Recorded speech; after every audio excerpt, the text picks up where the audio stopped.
राजस्थान के एक जंगल में अचानक सूखा पड़ गया था। जंगल के तमाम परिंदे और जानवरों को पानी की किल्लत पड़ गई थी। हर तरफ परिंदे पानी की कमी की वजह से मर रहे थे और सब परिंदों के बच्चे पानी मांग रहे थे। इस वजह से सारे परिंदे बहुत परेशान थे, लेकिन पानी का एक बूंद भी कहीं से ना मिल रहा था।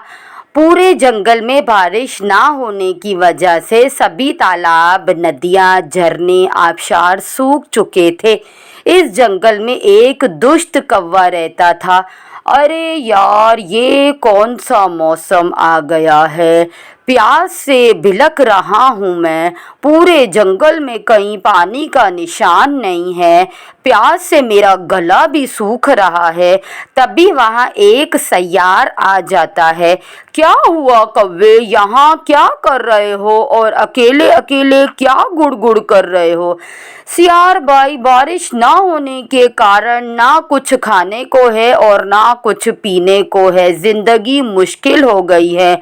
वो सैयार कौवे की कमजोरी देखकर कहता है, अगर तुम मेरा एक काम करोगे तो तुम्हें खाना भी मिलेगा और पानी भी। कौवे के दिल में लालच आ जाता है। सैयार भाई, जल्दी बताएं मुझे क्या काम है। देखो कौवे, तुम्हें तो मालूम है ना कि अब इस जंगल में परिंदों के लिए ना खाने को कुछ है और ना पीने को। इसीलिए जब सारे परिंदे भोजन की तलाश में दूसरे जंगल चले जाएंगे तो तुम मुझे उनका घोंसला दिखा देना। घोंसले में तो बच्चे होंगे, इन्हें मैं खा लूँगा और जो अंडे होंगे वो तुम्हारे लिए होंगे। अरे वाह सैयार भाई, क्या दिमाग है आपका। अब सिर्फ परिंदों को जाने दीजिए, फिर देखिए। टूनी चिड़िया अपने बच्चों से बोलती है, मैं जा रही हूँ, तुम लोग अपना ख्याल रखना और अगर कोई जबरन अंदर आ जाए तो तुम लोग इस घोंसले के नीचे छुप जाना, ठीक है? बच्चे हामी भरते हैं और टूनी वहाँ से चली जाती है। फिर सब परिंदे अपने अपने बच्चों को होशियार करके दूसरे जंगल निकल पड़ते हैं। अरे तैयार हो जाओ, बस यही वक्त है परिंदों के जाने का। अब तो हमारी पार्टी चलेगी। आप बस मेरे पीछे पीछे चलते जाओ। वो दोनों आगे बढ़ते हैं और सबसे पहले कबूतर के घर में पहुंचते हैं। जैसे ही घर के अंदर जाते हैं तो क्या देखते हैं कि घोंसला खाली है और घर में कोई भी नहीं है। दोनों दुखी हो जाते हैं। भूख से पेट में चूहे दौड़ रहे हैं, यहाँ तो कोई भी नहीं है, चलो आगे चले। जैसे ही वो लोग वहाँ से चले जाते हैं, कबूतर के बच्चे बाहर निकलते हैं जो दरवाजे के पीछे छुप गए थे। बहुत डरे और सहमे हुए होते हैं। फिर बुलबुल के घोंसले में जाते हैं। वहाँ बुलबुल के 2 छोटे बच्चे और 2 अंडे भी होते हैं। वो दोनों बहुत खुश होते हैं और अपनी भूख मिटाते हैं। फिर वो दोनों वहाँ से रफू चक्कर हो जाते हैं। शाम होते ही सब परिंदे वापस आते हैं तो बुलबुल अपने घर में शोर मचाती है, हाय मेरे बच्चे, हाय मेरे बच्चे। शोर सुनकर सब बुलबुल के घर में जमा हो जाते हैं। ये देखकर सभी बहुत परेशान हो जाते हैं।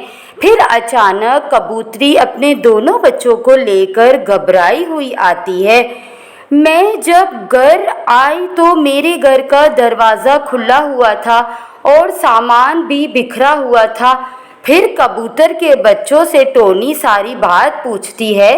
वो डर डर के सब बताते हैं तो सब समझ जाते हैं कि अब कोई ताक लगाकर बैठा होता है हमारे बच्चों को खाने के लिए। तो टोनी कहती है, मेरे पास एक उपाय है इस बात का। दोस्तों, अब हम सब भोजन की तलाश में नहीं जाएंगे, बल्कि बारी बारी से एक एक परिंदा जंगल में पहरा लगाएगा और सबके बच्चों की हिफाजत करेगा। टोनी के इस फैसले पर सब राजी थे। फिर अगले दिन ऐसा ही हुआ। पहले दिन जंगल की रक्षा चील ने की, फिर मोर की बारी आई, फिर तोते। इस तरह सब परिंदे ऐसे ही करते। वहाँ कौवा और सैयार इन सब से बहुत परेशान हो गए क्योंकि अब इनको मौका ही हाथ नहीं लग रहा था। मामला बहुत बिगड़ गया तो सयार के दिमाग में एक घंटी बजी और उसने कौवे से बोला, अब हम परिंदों के बच्चों को नहीं बल्कि परिंदों को अपना आहार बनाएंगे। कौवे की मोटी अक्ल में बात ठीक से घुस नहीं पा रही थी। अरे बेवकूफ, इसमें भी सब खेल तुम्हें ही खेलना है। फिर सयार कालू के कान में कुछ बोलता है तो कालू को सारी बात समझ में आ जाती है। अब मजा आएगा ना बिड़ू, ह। अब कालू जंगल में आता है और बोलता है, अरे परिंदों, तुम सब लोगों के लिए एक खुशखबरी है। हमारे जंगल के पास वाली गुफा में हमारे लिए पीने के काबिल बहुत सारा पानी है और आसपास के दरख्तों में बहुत मीठा फल भी लगा हुआ है। मैंने देखा तो सोचा कि अपने सारे दोस्तों को भी वहाँ का रास्ता बता दूँ। देखो, मैं तुम लोगों को अपना समझता हूँ इसीलिए बता दिया। अब तुम लोगों को मेरी बात पर यकीन हो या ना हो, तुम्हारी मर्जी है। कालू कौवे की बात सुनकर सभी परिंदे खुश हो गए और सब के सब कौवे के पीछे पीछे गुफा के अंदर जाने के लिए रवाना हो गए। अरे वाह, कितना ठंडा ठंडा पानी है। अब हमारे बच्चे प्यास से नहीं तड़पेंगे, लेकिन तुम लोगों को तड़पना पड़ेगा। शाबाश कालू, शाबाश, तुम हर बेईमानी वाला काम बड़े ईमानदारी से कर लेते हो। इसका मतलब तुमने हम सबको धोखा दिया है, दुष्ट कौवे। चील को बड़ा गुस्सा आता है। हाँ, इसमें तुम सबको धोखा दिया। अब मैं तुम लोगों को एक एक करके खाऊंगा। इतने में टोनी चिड़िया कहती है, अरे सयार भैया, हम यहाँ सिर्फ गिने चुने परिंदे हैं, इसीलिए कितने दिन आपका गुजारा होगा। अगर आप मेरी बात मानो तो आपको ढेर सारे परिंदों का मांस खाने को मिलेगा। ढेर सारे परिंदों का मांस वाली बात सुनकर सयार के मुंह में पानी आ जाता है। आप मेरे साथ चलें, मैं आपको एक खुफिया जगह बताती हूँ जहाँ हम सब के बच्चे शाम खेलने आते हैं। फिर आप वहाँ जाकर सब के बच्चों को खाकर पार्टी करना।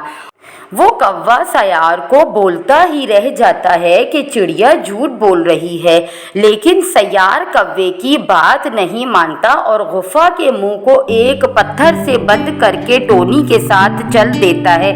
जंगल में जाकर टोनी सयार को एक कमरा दिखाती है कि हमारे बच्चे इसमें खेलते हैं, शाम को आप जाकर छुप जाओ। जैसे ही बच्चे खेलने के लिए आए, आप अपना हाथ साफ कर लेना।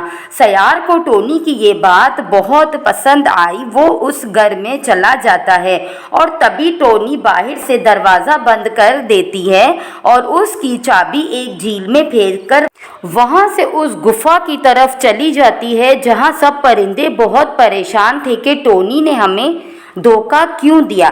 जैसे ही सब परिंदे टोनी को देखते हैं, बहुत खुश हो जाते हैं। दोस्तों, मैं सयार को उसके ठिकाने तक पहुंचा आई हूँ। अब वो हमें कभी परेशान नहीं करेगा और वो हमेशा चुन्नी काका के खाली घर में हमारा बंदी बनकर रहेगा। ये सब मामला देखकर कौवा खिसकने की कोशिश करता है। सारे परिंदे कौवे की खूब पिटाई की और चील कहता है, अब तुम सारी जिंदगी इसी गुफा में कैद रहोगे। और सारे परिंदे उस गुफा से निकल जाते हैं और जख्मी कौवे को वहीं छोड़कर गुफा का दरवाज़ा एक भारी चट्टान से बंद कर देते हैं। इस तरह सयार और कौवे दोनों को उनके किए की सज़ा मिल जाती है और सारे परिंदों को सयार और दुष्ट कौवे से छुटकारा मिल जाता है और वो खुशी खुशी अपना जीवन गुजारते हैं।